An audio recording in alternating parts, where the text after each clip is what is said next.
Good morning and welcome to my conversation with Claire Messud. This is the room that I liken to a tennis court where you're going to do this, except if I do this, I go off mic. So for those who are sitting there, apologies now. There are some empty seats, not many, on this side. It's sort of like a pianist, when there's a performer. They don't want to see me anyway. Okay. They do, but. But yeah, one just said they hear me, that's enough. Actually, some people like to close their eyes when I talk. I like to think it's a radio thing rather than that they're falling asleep. But so I think if you're here, you already know all about Claire. So I'll save us time by doing an introduction. Is that okay? Anyone need? No, okay. And so we'll talk for about 40 minutes, and then there'll be audience questions, and then Claire will be signing books in the room Salle Grodin next to the bookstore. I'll dive right in. And everyone has their phones turned off. I hear little beepy sounds, but it could be a hearing device. I'm not sure. Hurry up, please, it's time. Yeah. Okay.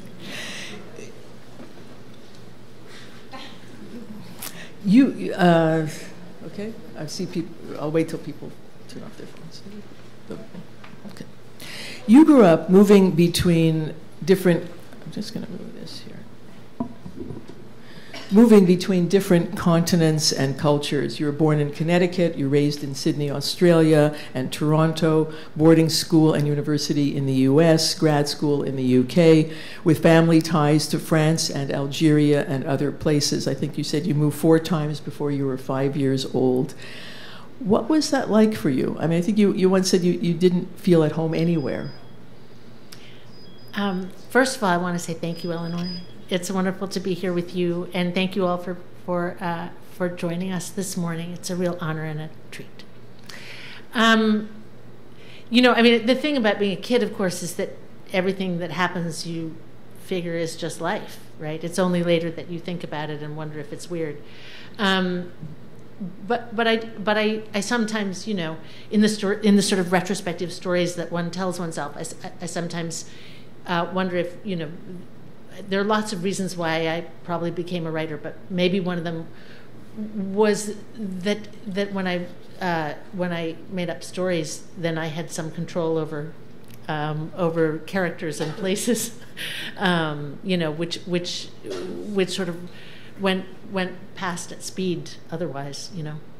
But in your in the title essay in your book, Kant's Little Prussian Head and Other Reasons Why I Write, it's a terrific book of essays here, you say it was that experience, the condition of not belonging, that made you a storyteller. Because of that? Because it gave you some control over... Well, control is a little part of it. I mean, I think there are a lot of, you know, writers, it's a truism to say writers are misfits, right? So the person who's... You know, there's the living, I mean, the Dostoevsky and, you know, Notes from Underground, there's the man of thought and the man of action, right? And you can't be sort of living and writing or thinking about living at the same time as living, right? And all the people on the sports team are living, and then all the people on the not on the sports team who are watching, they're thinking about it, right? So I think that thing of when you don't belong, when you're sort of at the edge of the circle, then you're watching. And the other thing about being new all the time, which many of you may know, you know, or remember, is you're trying to take in as much as possible. What songs do people listen to? What clothes do they wear? What's it cool to talk about, and what should one never mention? You know, what are the social hierarchies in a room? You know, all of those things, you're trying to learn them as quickly as possible so that you can fit in, and not make the terrible gaffe of saying that you like to eat something that people, you know, all the other kids think is disgusting. Well, your family's frequent moves, and this is going back to your grandparents' generation, often came about by necessity as much as choice. And their experience was very much tied to larger forces that shaped their lives that we'll talk a little more about.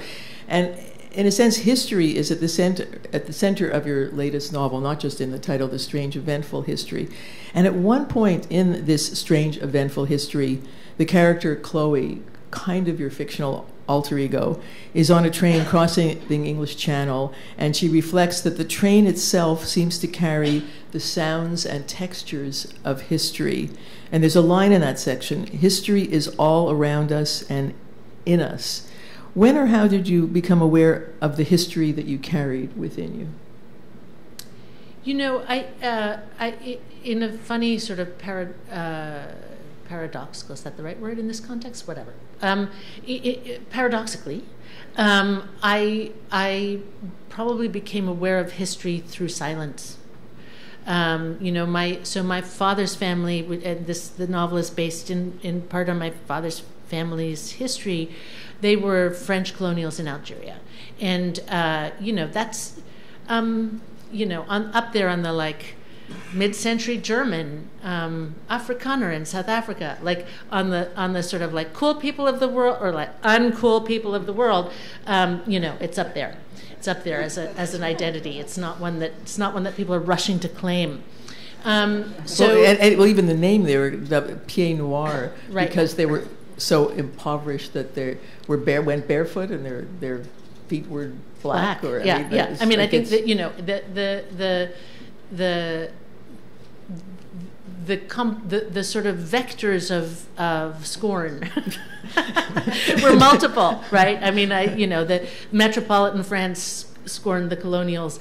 Of course, the Algerians not all, but hated. There was a lot of enmity for understandable reasons, you know. But also just on the global stage, in a moment, in a post-war moment that was very committed to. You know, I was in a conversation last night speaking about the hopefulness of that time in the 50s and 60s, after the war, when everybody said we've got to rebuild the world in a better way, we've got to grant the end of colonialism, we've got to grant autonomy to all formerly colonized nations, right? And so just in the sort of global understanding of the world, to come from a colonial family, whether it was in Kenya or in India, but I mean, you know, but Algeria was, like Canada, Australia, and the United States, a settler colonialism. So it was, you know, a large population of people who had come to settle the nation. Not in nature different from North America or Australia. Just clearly they didn't send enough people to overwhelm the native people totally, and so the outcome was somewhat different. Yeah, and even in your novel, there's an argument between this Chloe character and her grandfather, because she's upbraiding him for being essentially a colonizer or coming from colonizing roots. And he just says, we just weren't as successful, and successful, ironically, in the sense that you say, as Canada or Australia, right, in wiping out everybody. I mean, yeah. but I think it is. So anyway, all of that was just to say. So my father never spoke of it. My father never spoke of. He spoke occasionally of other aspects of his childhood. He was a child also in Beirut before the war. In Beirut and Salonika, he talked about seeing. You know, he did a master's and began a PhD in Turkish politics. He did Middle Eastern studies, and because as a child in the middle of the war, they arrived in what was then neutral Istanbul, and the sort of amazing effect for him of you know, seeing the Bosphorus and seeing Istanbul for the first time. Which, you know, which he was in love with, but he did not talk about growing up in Algeria, and you know. Do you understand why? You know, there was at the time. I mean, I think what's in his particular case, the way I think of it is he couldn't wait to get out of there. You know, it was a small provincial world. He wanted to get out. He wanted to see everything. He wanted to go everywhere. But the fact that he wanted to get out of there didn't mean he thought it would blow up and disappear. You know, and there was a moment. I was probably 20 or so. So there was a moment he would never, my mom was from Toronto, a good Church of England girl, and we were raised C of E, and we were going to church and for Christmas Eve, and he didn't like to go because he was a lapsed Catholic, but he was a Catholic, and we came back and he was watching the Mass from the Vatican, and he was crying, and I said, "Daddy, why are you crying?" And he said, "Because the last time I heard the Mass in Latin, I thought I had a religion and I thought I had a country." Mm-hmm. Oh, wow. But that's the only time he spoke of it. Mm. So I think my interest in writing about it, came from feeling that, and then meanwhile, as the novel, I hope, sort of, people had very different attitudes. So my grandfather, who was intensely Catholic, devoutly Catholic, slept under the crucifix and the rosary his whole life. His feeling was it's all God's will. It's in God's hands. What happens is the will. It's not for us to question. We may be sad. But you move on and you move through life, and your family is with you, and God is with you, and you're lucky. Right? I mean, I realized how lucky, how godly they were when I was reading. He wrote this memoir, which for my sister and me, that includes, it's quite long, 1,500 handwritten pages, and it includes telegrams and letters and things. And there's a telegram where he lands at, he's landed in Casablanca, and he's telegramming back to his wife in Algiers to say, I've arrived. And literally it's like, am here safely, stop. Miss you, stop. We must thank him and praise him. And I'm like, wow, that's costing every letter is costing money, but he's paying for the prayer to be a public event. So, yeah. and then there was my aunt, who was also very religious, but who I think lived in some state of mental distress and sort of bitterness of a kind that is, when people in France think about that situation, they think of the Pieds Noirs as a sort of angry population, and my aunt was sort of more in that vein. She had a lot of resentment against France and the French, and felt that that history was with her much more. So this was, I've taken you sideways a number of times during your response, but this was in response to, when did you internalize that sense of history? And you said through silence. Well,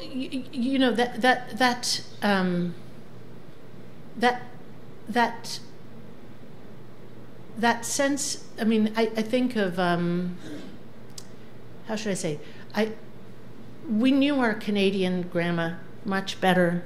We knew, there were pictures of Canadian ancestors, originally English, from Cromer. From East Anglia, mm-hmm. On the walls in the house, there were cousins around. There was a sense of a world that was somehow knowable or known, at least knowable.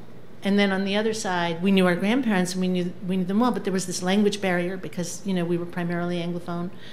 So it wasn't until I was older that I could properly. I mean, the first thing I knew how to say in French was, "Grand-mère, est-ce que je peux quitter la table, s'il te plaît?" Right? Like, that was the first thing I knew how to say, and for a certain amount of time, that was all I knew how to say. Very polite. So it was some sense of there's something there that people don't want to talk about. There's something weird there. You said that this project, this big autobiographically inspired novel spanning 7 decades, was something you planned for a long time. 25 years ago, your second novel, The Last Life, was an evocation of the political and emotional inheritance of the Algerian French, but it wasn't autobiographical. What led you to finally explore your own family history? Eleanor, these good questions. I mean, there are so many parts of it, and one is some sense that the older generation dying, so they weren't here to be upset, but also with their passing, the sense that everything they carried, all the experiences and knowledge, would vanish. that I myself, there's a line in Arundhati Roy's The God of Small Things that keeps being repeated: we're a viable, diable age. And we're a viable, diable age? Yes, and the characters, it's the twins, and the characters are like 32. And I'm like, well, if they are, I sure am. So I feel like if I'm a viable better get on with. It's always later than you think, I thought. So it's better sort of try to do it now. And I would just sort of as a little coda, I mentioned this memoir that my grandfather wrote, and he called it Everything That We Believed In. And in the course of it, at one point, there's a letter that he includes that I sort of is transposed, but appears in the novel in a different way. But he wrote for his children at the time of the war, the Second World War, to be opened in the event of his death and my grandmother's death. So it was my father and aunt were small children then, and the letter says, if we are dead, this is what it's important that you know about us, about our family. We are in this order, very sort of orderly French. We are Mediterranean, we are Latin, we are Catholic, we are French, right? These are the things that we are. This is what defines us. And I was reading this as a lapsed Protestant North American. So I was aware, reading this memoir of for me it was very powerful to get to know my grandparents as young people, my parents as young people. Because in this 1,500-page memoir that he wrote for you and your sister, it was set from, I think, 1928 to 1946 or something. 46, yes. Yeah, so it's that him as a young man from the day. I think it starts when he gets married or something like that. I mean, that's yes. Then I mean, I say about my parents, I read letters, so I was reading letters that they'd written to each other before I was born. Part for me was understanding the worldview, which was so different, right? I mean, Catholicism, colonialism, those were sort of a priori things for my grandparents. They were not questioned. They did not grow up in a time of questioned authority. 1968 had not happened, and really, believed in the colonial project as, which sounds absurd now, but they believed in it as sort of bringing religion and education and services to poor unenlightened people who had not received them, right? So I think So then I was realizing that I was raised in a time, in an era that was also specific and also bounded, though we thought it would not be, which was the time between the end of the Second World War and probably 9/11 or soon after, a time in which I was raised to believe in that we were moving in a positive, the arc of justice was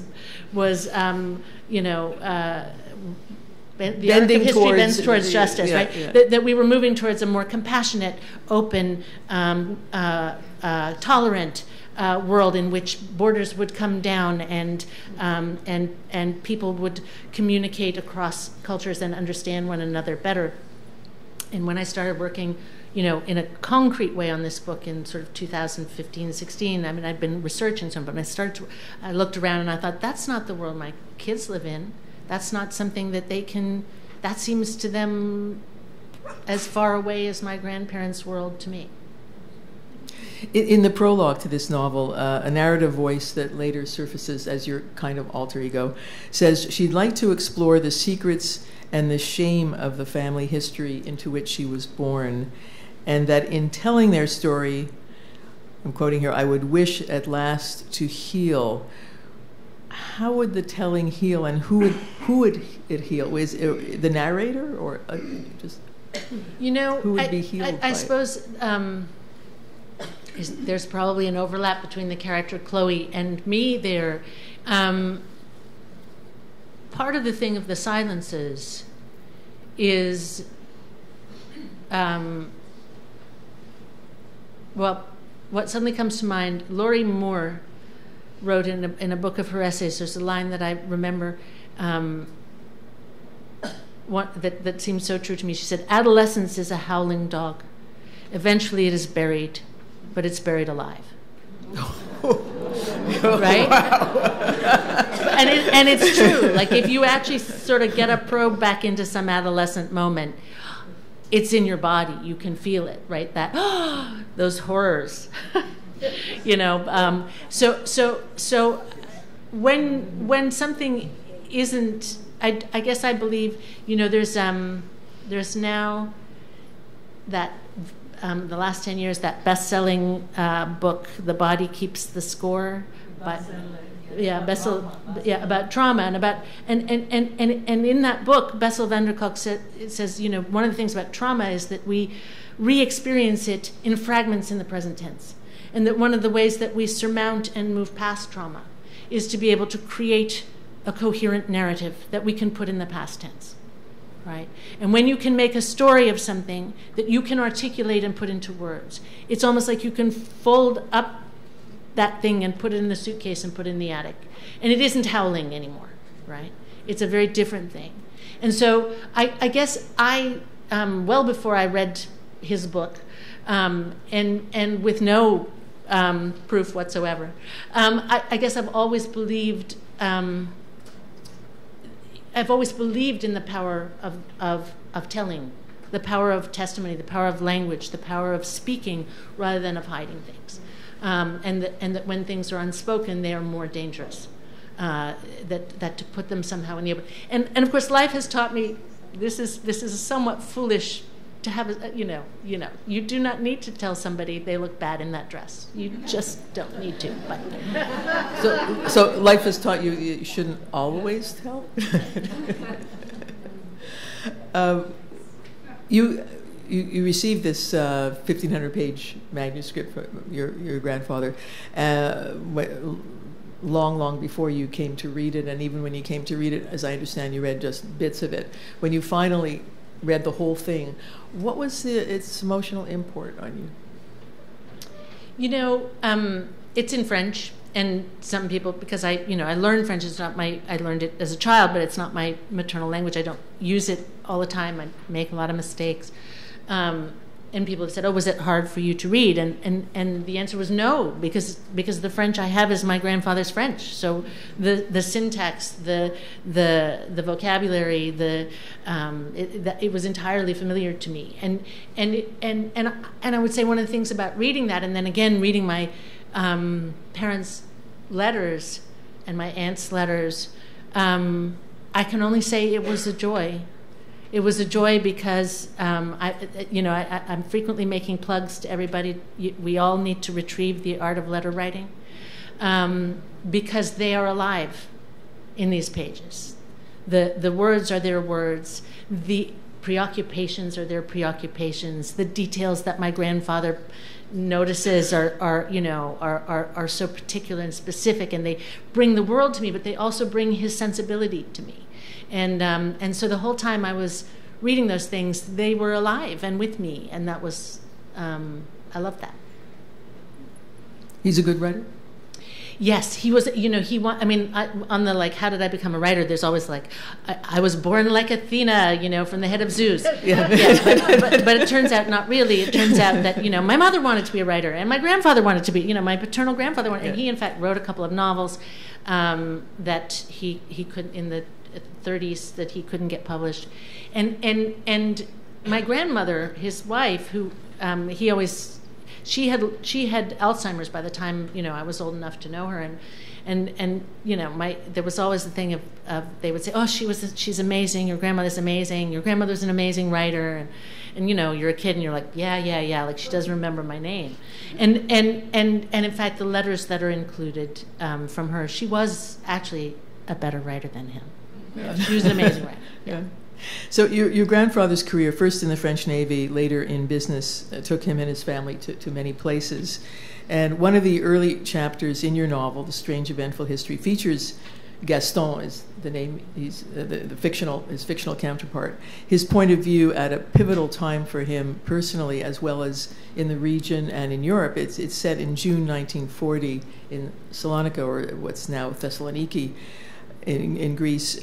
Could you read that opening section? Maybe if it needs more setup.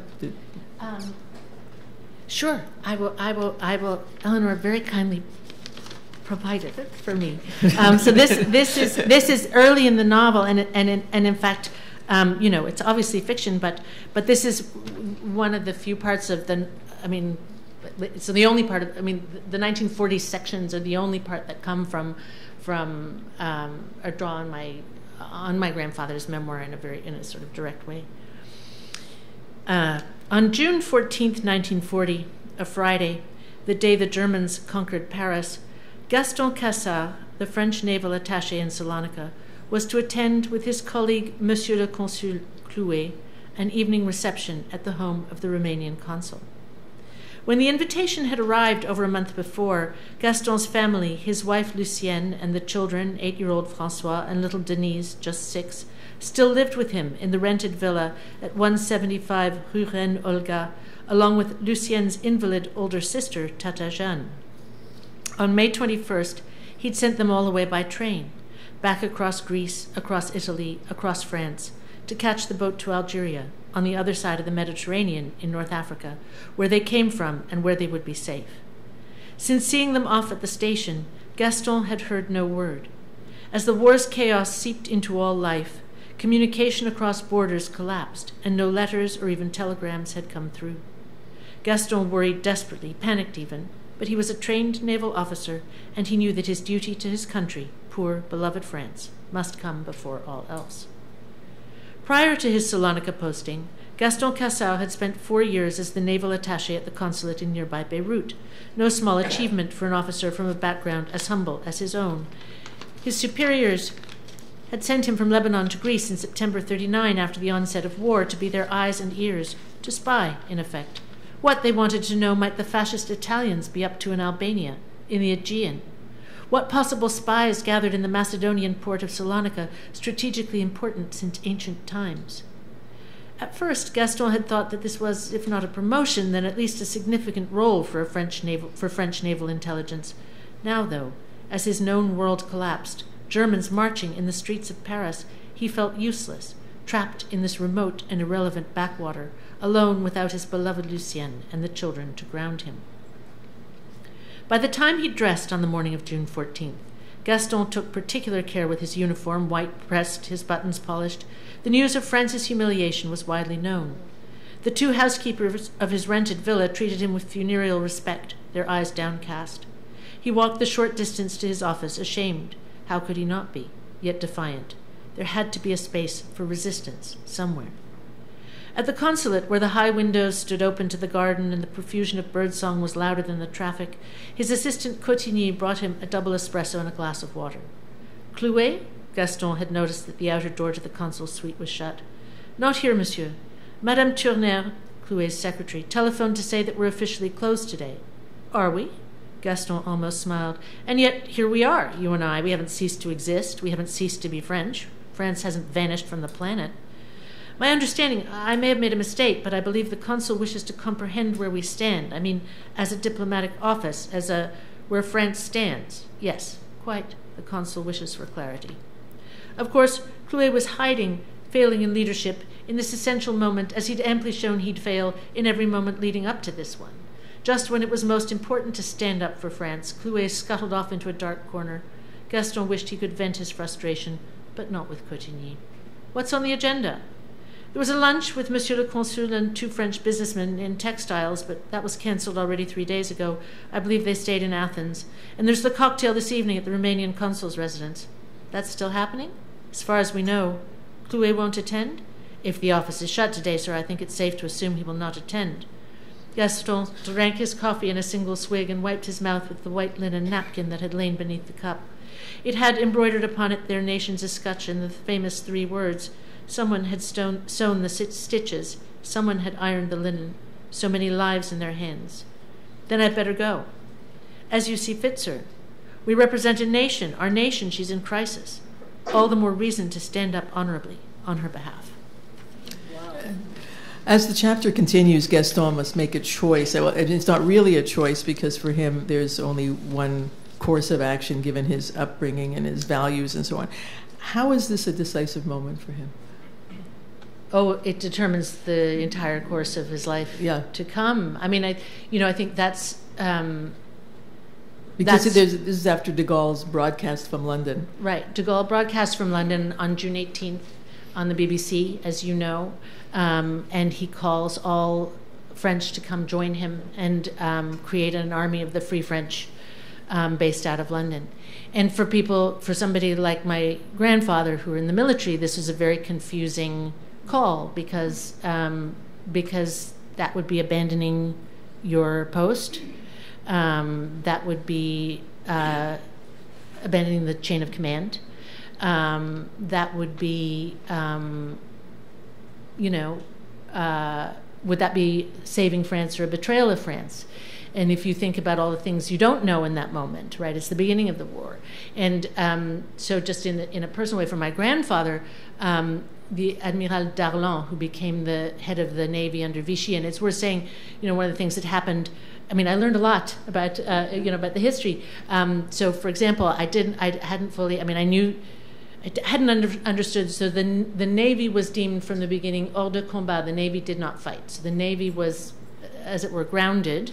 But the British didn't believe that the Navy wouldn't fight, so bombed the ships at Messud in North Africa very early on. The other thing worth saying that I didn't know is that that Admiral Darlan in December 42 or late November 42 went to meet with the Allies in North Africa, and before the end of 1942, the French Navy and all of France Outre-mer, all of France overseas, joined with the Allies. So after December 42, the center of the Free French was Algiers. So I had not growing up what I learned in North American history classes, I didn't understand that the degree to which France was sort of riven, in itself. That sort of there were the French in North Africa and Africa and Southeast Asia and so on. And the Middle East, and then there was the nation of France that was still occupied by Germany. And in fact, of course, then all sorts of things that you also learn in history class about the Germans taking the south of France. That was related to that, right? They had left the French to administer the southern parts of France, and then they took the whole thing. But I have digressed. But just to say that Darlan, this admiral, had been my grandfather's first commander. So he was the commander of the ship in his maiden voyage, which I discovered from somebody whose son is in the French Navy. They still go on the same ship, on the same tour that my grandfather took in 1928. It's called the Jeanne d'Arc, and it goes, it crosses the Atlantic and goes to the Caribbean and South America and then back again. And that's the training voyage for the junior seamen in the French Navy. Anyway, but just say all of those, and then he didn't know where his wife and children were, and he hadn't heard from them, and that for him was the most important thing. He adored his wife, and the idea that you would get on somehow get yourself to London. Yeah. But meanwhile, the character Cotigny, who's referred to there, who was his sort of aide de camp, I have in my grandfather's memoir a letter that he wrote, which I translated. It's my own translation, but which is in the book. And he said, "It's now or never. Like we can't not heed this call. We have to go." Right. So there is nothing from our own French government. There's nothing but lies and weakness. We must heed the call of de Gaulle. So but it is the thing. We too are living in the middle of history, and we too are surely making decisions somewhat blind and probably failing to do things that we morally ought to do. So do you see him as being on the wrong side of history in that moment, or? It seems he ended up. I mean, hindsight is 20/20. Yeah, exactly. Yeah, I feel like I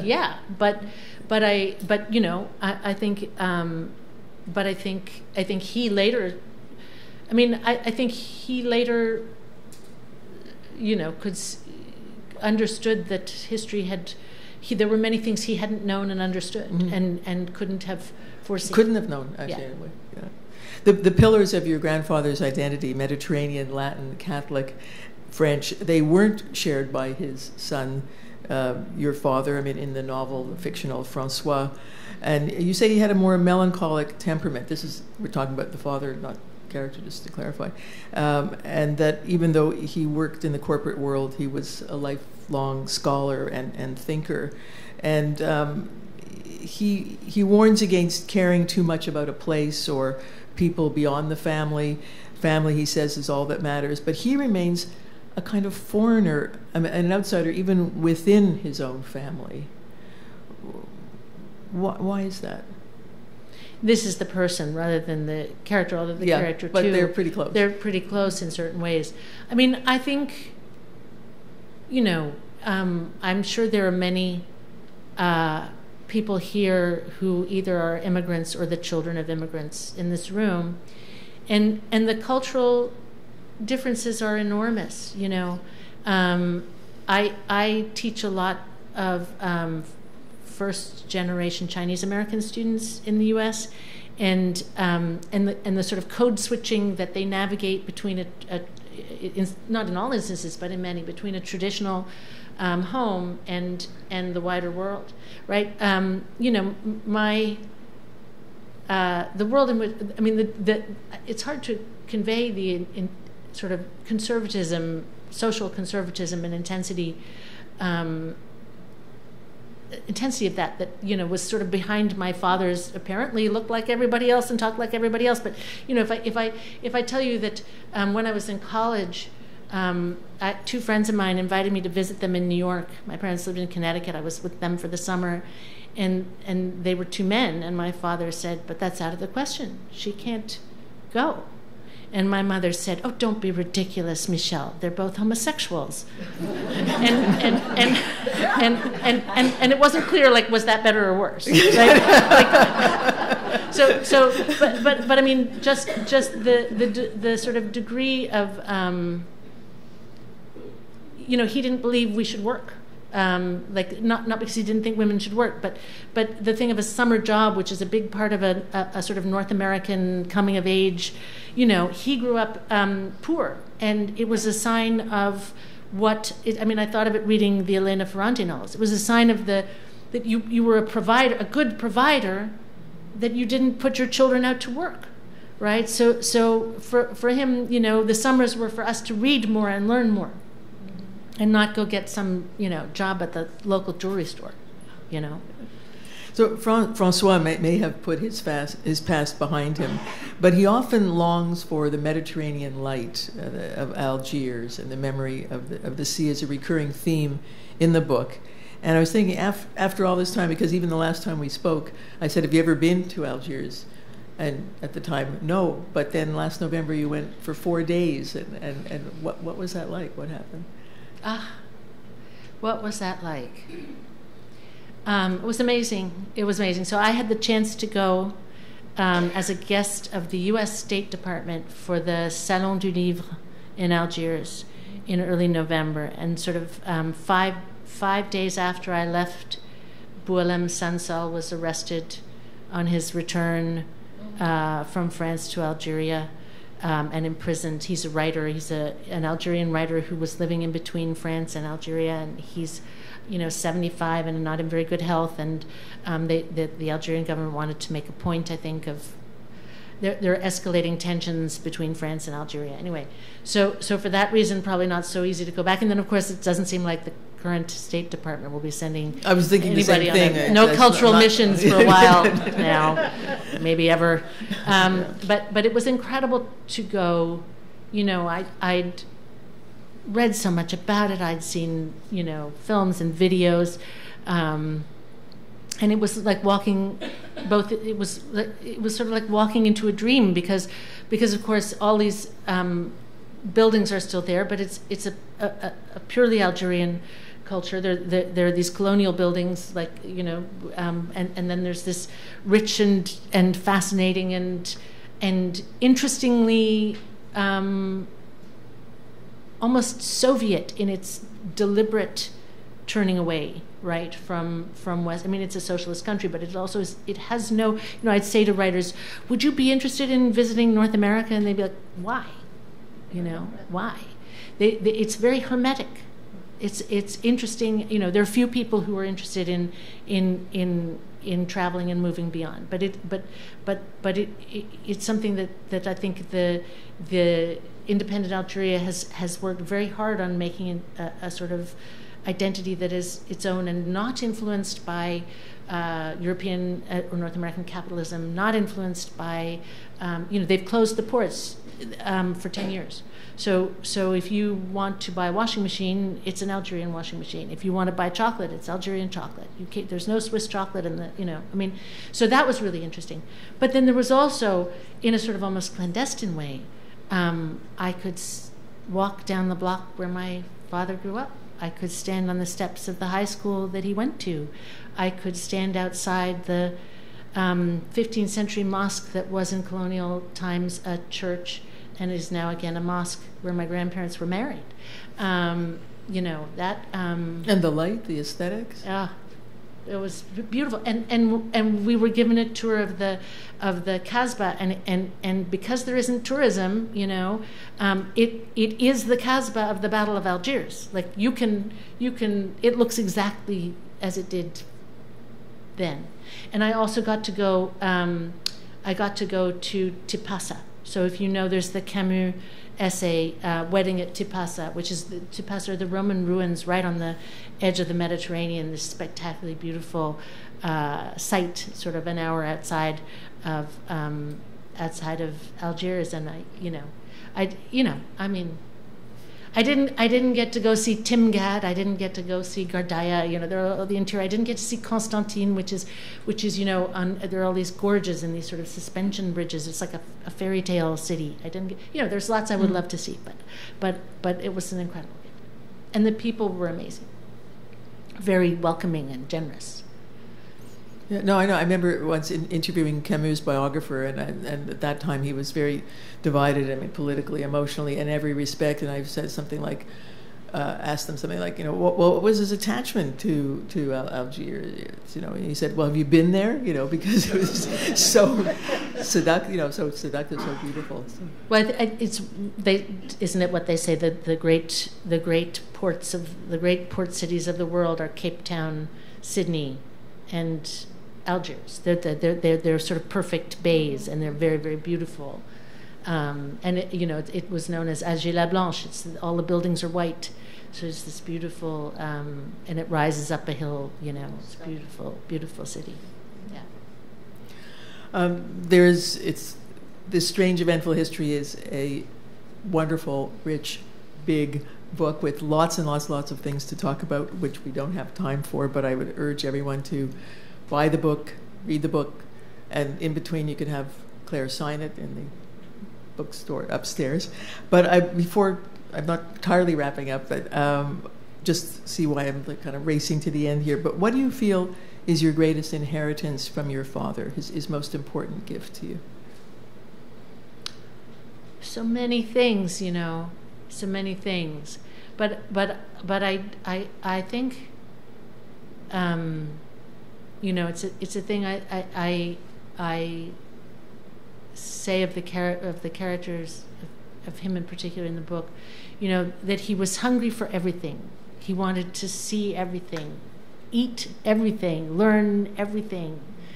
And I think the most important thing he taught me, which I now feel at this moment, I feel like, I need to say it to the young, was that there are really only two great sins, and they are incuriosity and certainty.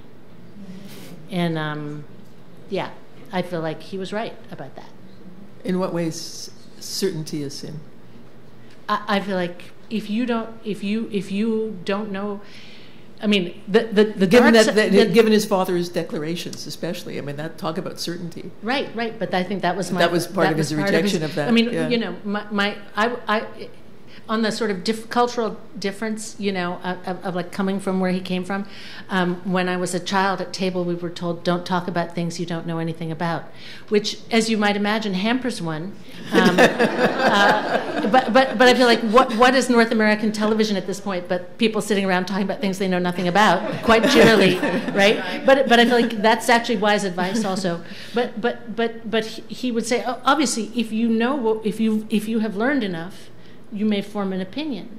But people who go out into the world certain that they know things they know nothing about, Yeah. It's not a good idea.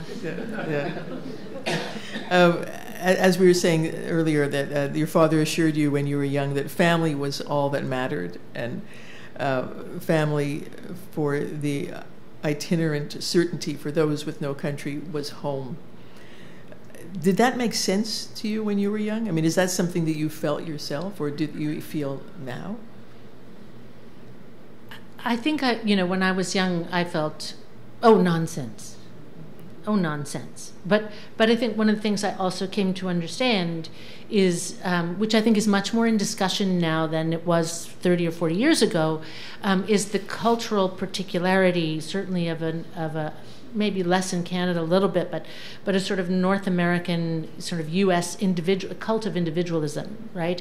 And so this idea that I have to realize my inner self. I am not responsible to those people who bore me and tediously, that gave birth to me. I mean, and who seem to want. I feel that when I was sort of in college, that was very much the mindset. And yet, if you look around, almost all other cultures, you see that the family, whether that's defined as some sort of nuclear family or extended family or cultural family or religious family, but that some idea of the importance of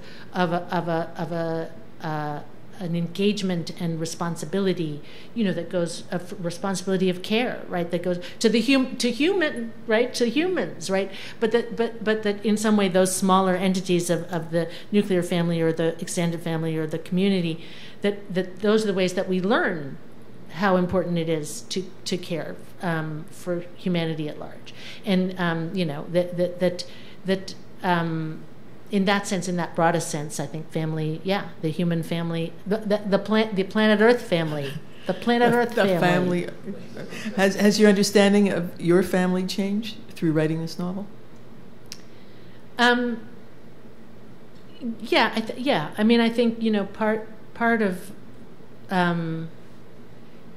there's a sort of big question always when you're writing a book that is about your family in some way, like, is this an act of betrayal?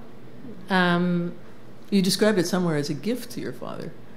For me, it's an act of love, and for me, it's some version of saying, I get it. I can get it. I'm old enough that I can get enough past myself, and where I come from and what I learned as in my sort of American upbringing, North American upbringing, but I can see that it looks different from other places, and I can feel the great, what feels to me, both the amazingness of my grandparents and parents' life. I mean, my grandfather, his father had left the family when he was 8. His mother was an elementary school teacher. He was the youngest of 4 kids. He made it to Polytechnique, which is the equivalent of like going to MIT or something, and he did that simply because the French education system enabled it. Sort of like Camus, coming from nothing. They were amazing lives, and they were, and my father similarly, and I would say, like, I'm going on and on, but the 20th century, my husband is writing a memoir about his father, and his father, his grandfather, who James didn't know, was a foreman at the Ford factory in Dagenham in East London, and James's father was a zoology professor. So, like, the leap from one generation to another in the middle of the century was enormous. But in doing research, he discovered that his grandfather, who was the foreman at the Ford factory, who owned his own house, had been born in the workhouse in Bethnal Green. So, like, he too had made this enormous leap. I have digressed. Anyway, but I feel like, there's these amazing. I mean, you.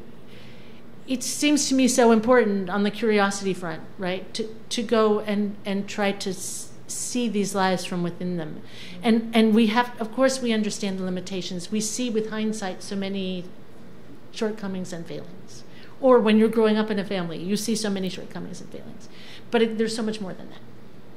Before we go to questions, I should ask about, since you brought up James, your husband, James Wood, the staff writer and books editor at The New Yorker, among other things, about the tightrope walk in when you're writing fiction inspired by real people.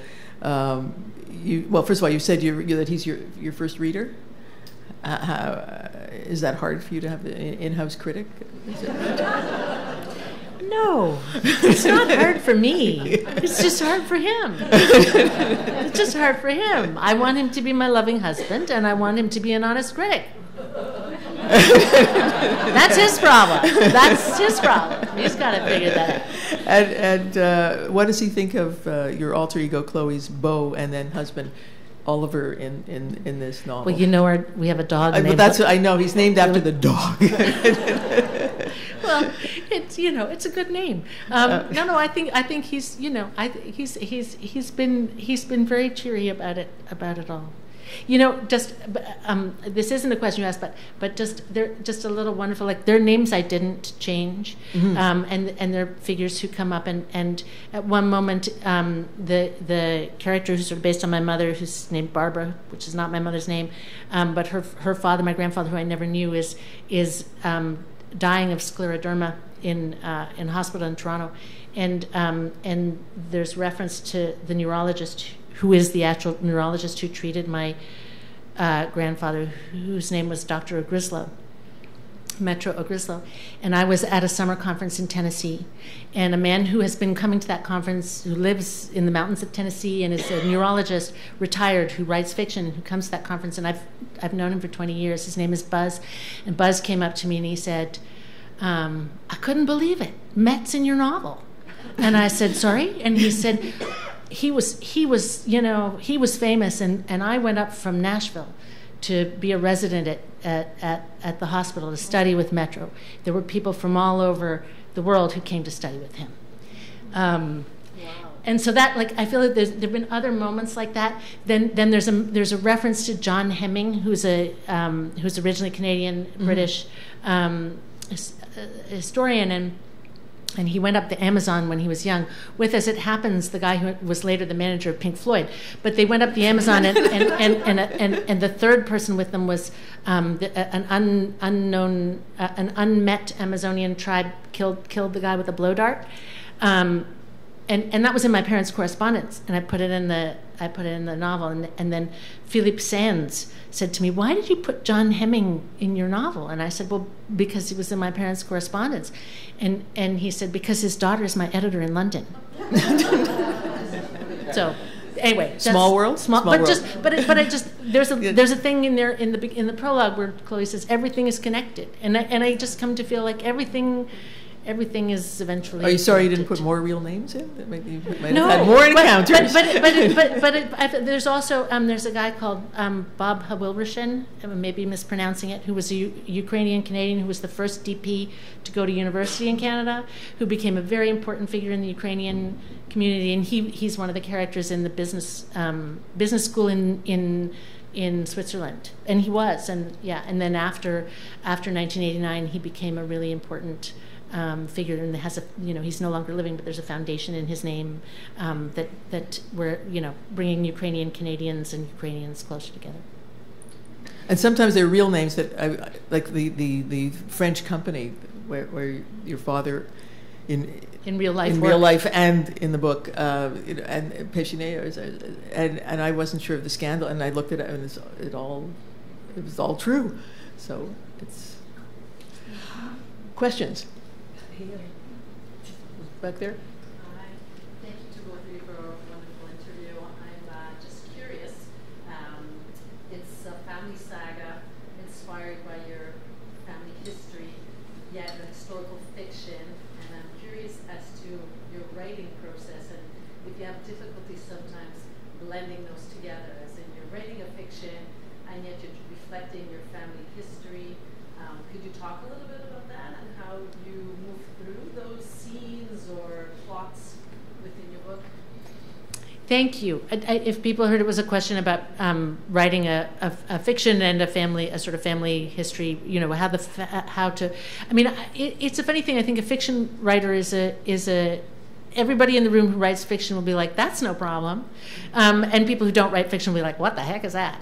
I think, you know, there's a strange thing. Some people have said, why didn't you write a memoir? One, because I'm not interested in me. And the narrator of a memoir would have to be me. I was really interested in the way when you're acting in a play and you inhabit the character, you know, you have to inhabit Othello or inhabit, you know, whoever. I was interested in trying to understand, but that's always going to be fictional, right? Because so there's some strange process that happens where the characters cease to be your family because you can't be inside the heads of your family, so it's almost like something, you know, it's almost like the outline moves. I think of it also as sort of paper mache. You take the outlines of where somebody went to, or you know, and then you sort of make a different shape out of it. But as you know, I guess that movement didn't feel strange to me. Is all I can say. But I had never wanted to do it before also.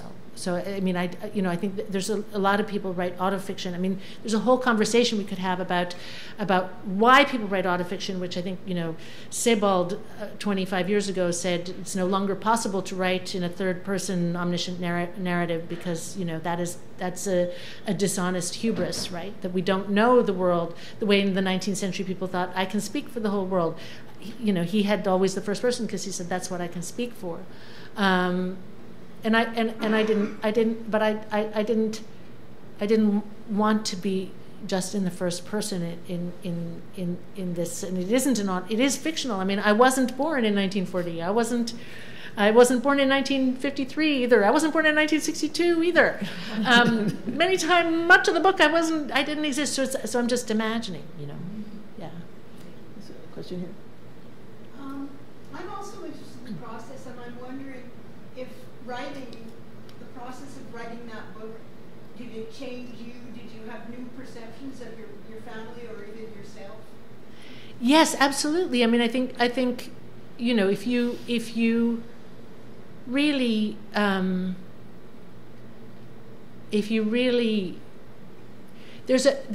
when I'm teaching writing, I try to say to the students, you know, you can do a loose map of Australia that somebody from afar will recognize as Australia. And I feel like a lot of film and TV and popular fiction is humanly that, right? It's just a loose map of a person. And then there's a different sort of fiction and a different sort of film and art that is really saying, and there's an inlet here, and there's a little promontory here, and there's just a much closer and more carefully observed map of Australia, as it were, that's giving. And so I think for me, learning so much about the history, like what I was going on about before, about just the history of France in the war, right, which hadn't been fully clear to me. So now if somebody says, what side was your grandfather on? I feel like, well, it really depends what moment, because after December 1942, he was back in Algiers. I mean, from 1940 to 42, he was running an escort ship, escorting supplies between Casablanca and Dakar, and that was, you know, France was on the was subject to the Germans. But then after, you know, December 42, he was back in the office in Algiers running submarines, infiltrating spies for the Free French and exfiltrating people who needed to be got out. So when I sort of stood at a distance, I didn't know that, you know. So the more you know, it changes everything, you know. I was trying to explain it. The more if the dog snarls at you, you think it's a terrible dog, and then you realize it's defending its puppies, and you have a different perspective, right? So I feel like the more you learn, it just seems different. I first of all, I would just say not to feel bad about having named somebody after a dog. My twin brother. She doesn't feel bad. I was only implying that maybe James felt bad. I love the dog. But my twin brother was Ben, somebody after a living person. So my parents named my brother after their dead parakeet. Anyway. That's great. I would like to know, I have a friend, a close friend who is your age, who has a very similar story in Algiers. And she has not gone to visit. She has wanted to all her life, but while not having said so outright, I feel that she has still incorporated a certain degree of shame, and yet she knows she can articulate the complexity of this all. She also wants to write a memoir for her grandchildren to understand. So my question simply is, what would you tell Odile to get her past her reticence? You know, what I would say, I understand her reticence, and indeed, you know, it was a strange, I felt like I was going to see these family places sort of on the down low, you know, that it, yes, it was not something, I mean, the U.S. State Department is not very literary, and my name sounds Arabic. And when they invited me, I said, are you sure? Do you want to have a look at my book first? Because Messud is actually a Maltese name. Right. So, which is very similar. I mean, it's very similar to a number of very common Arabic names around Messud. And so I sent the chapters that made clear, you know, the colonial, that the characters were from, and they had somebody read them. They said, no, it's fine. But I don't think the Algerian government is sort of encouraging nostalgia trips for former colonials. So I was aware the whole time that, you know, it was as if it was shameful to have that interest. But I think what I would say is that was the official situation, and that the humans that I encountered, right? So there was an young Algerian woman working for the U.S. Embassy, who was so generous and excited for me, right? And wanted to be sure that I could get to see the places, and that was I guess that's the thing. You know, that's the fiction thing, as opposed to like the difference between the fiction and the essay is the fiction is about people, and you know that in so many instances human compassion and sympathy when people are in a room. You know, she wasn't thinking. I mean, people when they would talk about the history would speak with you know. Bitterness may be too strong, but a lot of darkness about the French and the French presence and that history. It wasn't as though they were like, it wasn't really so bad. It was like, no, this was really, really, really bad, and here are the ways it was really, really bad. But I didn't encounter anybody who was holding that against me. So I might tell her that. Thank you all very much for coming. You can continue the conversation with Claire in the book signing if you'd like. It's upstairs. And see you next year. Thank you so much.